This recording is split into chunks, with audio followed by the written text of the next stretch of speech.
Your breath freezes in your throat before you can even see it. It's so cold that sound feels muffled, wrapped in ice. The air burns the inside of your nose. Your lungs ache with every inhale. And the first thing you realize is this: if you stop moving, you will die here. So before we go one step further, be honest with yourself. In a world where standing still is a death sentence, do you really think you could force your body to keep going for 24 hours? Because those are the only two options now. Walk, or become part of the frozen road beneath your feet. You are a soldier in Napoleon's Grande Armée, retreating from Russia in the winter of 1812. You are starving, you are exhausted, and it is 30 degrees below zero. Your boots gave up before you did. The leather cracked days ago. The soles split. Now, what's left of them is tied around your ankles with strips of cloth torn from a dead man's coat. Underneath, your feet are wrapped in filthy rags, stiff with frozen sweat and blood. Every step sends a bolt of pain through your toes, if they're still there. You haven't really felt them since yesterday afternoon.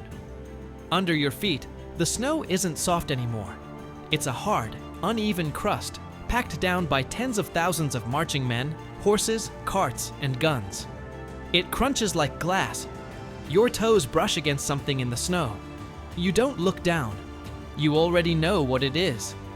The column snakes ahead of you into the gray distance, a miserable, shuffling river of men. Once, this army was a machine. Ordered ranks, polished buttons, gleaming bayonets. Now it looks like a moving graveyard. Coats in tatters.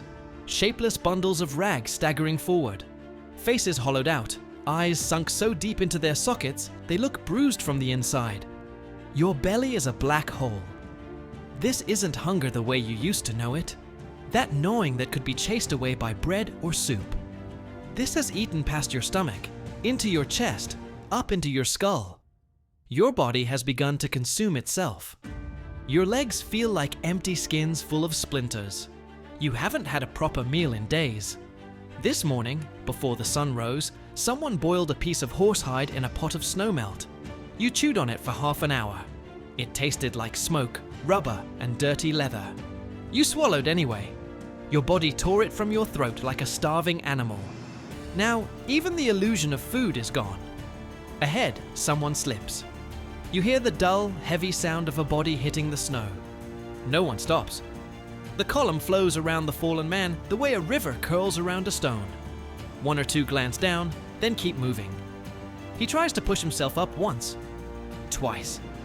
On the third attempt, his arms tremble and collapse. He doesn't try again. You step around him. You don't look back. The first time you did this, walked past a man who was still breathing, you felt sick for hours. Guilt gnawed at you like teeth. Now there is no room left for guilt. There is only a single brutal equation looping in your mind. If I stop, I die. If I stop, I die. You've seen what happens to those who sit down just to rest. At first, they slump onto a rock or a drift of snow. Their shoulders sag. Their eyes half close. For one brief, terrible moment, they look peaceful. The wind covers them gently. Their breathing slows.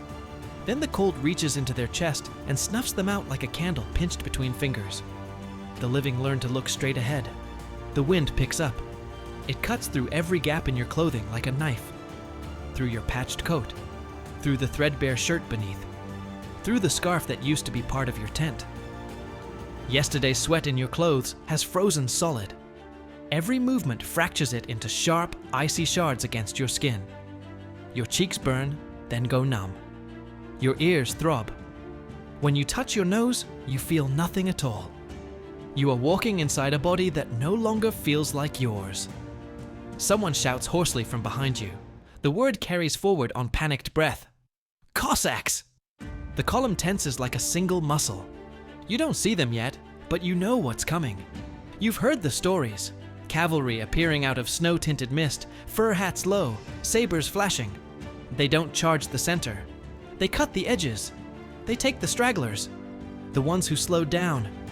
Your heart tries to pound faster, but it feels like it's beating through slush.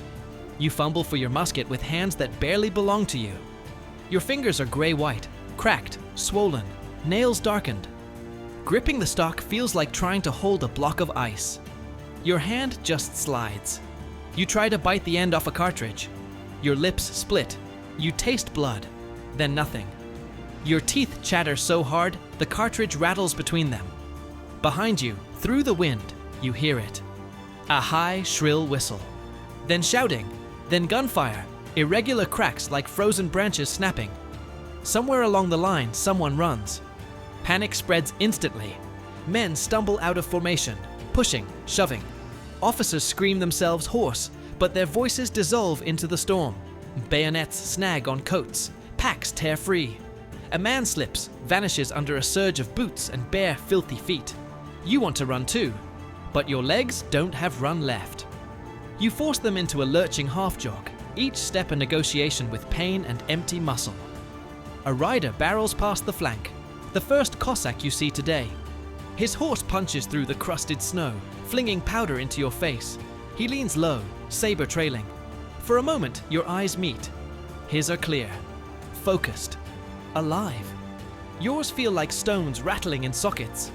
He vanishes an instant later into the chaos behind you, into a place where steel meets flesh with thin, wet sounds. You do not look back. You march. Hours bleed away like heat from your body. The sky never becomes day.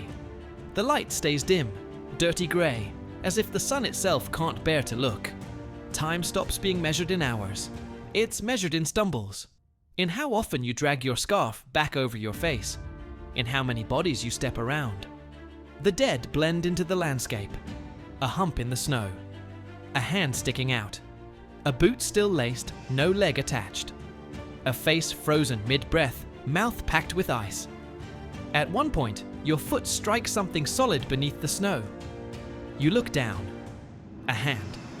Fingers curled, still holding nothing. You lift your foot. You keep going. By late afternoon, the light darkens further. Your breath comes shallow, scraped from damaged lungs. Your vision narrows to a tunnel. The back ahead of you, the snow beneath you, the rhythm of one step after another. When the column slows, confusion ripples forward. A word passes mouth to mouth, disbelieving at first, then frantic. River. You are approaching the Berezina. The name has been whispered for days like a curse. The bridges are gone, they said. The river is wide, half frozen, treacherous. But staying here is worse. Night is closing in when you see it. A dark slash through the white world, steaming faintly, ice choking the edges, but the center still flowing, black and hungry. Between you and the water, chaos. Thousands crushed together. Men, horses, carts, camp followers. Engineers have thrown together makeshift bridges, planks lashed to floating supports, barely holding. Artillery begins to fall. The first shell lands far off, the second closer. The third tears into the crowd. The sound is pure violence. Wood, fabric, bodies arcing through the air. For a heartbeat, no one moves. Then the screaming starts.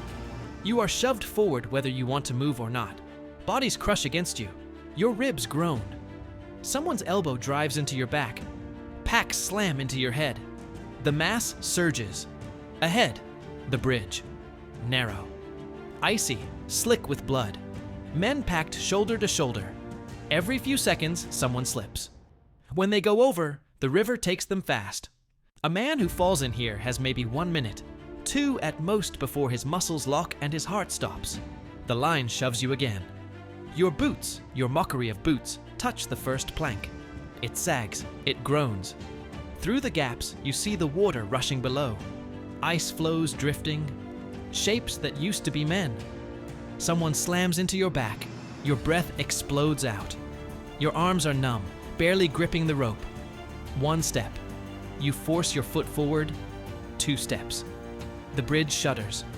A split opens in one beam. Your mind flashes an image of the whole structure tearing free, dumping everyone into the black. A man lunges beside you, trying to pass. His shoulder hits you. You teeter. For one frozen heartbeat, the only thing keeping you alive is the grip of your half-dead fingers. Your foot slips. Cold roars up from below. Balanced between life and the river, ask yourself, if this were you, skin splitting from frostbite, stomach devouring itself, body barely obeying. Would your survival instinct be strong enough to drag you back? Because for the men on this bridge, the next second decides everything.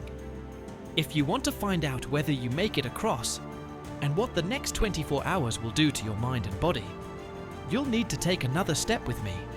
But that's the moment most people let go. Would you? Or do you think you'd survive long enough to see what waits on the far bank? Make your choice, then see if your instincts are right, Dinks.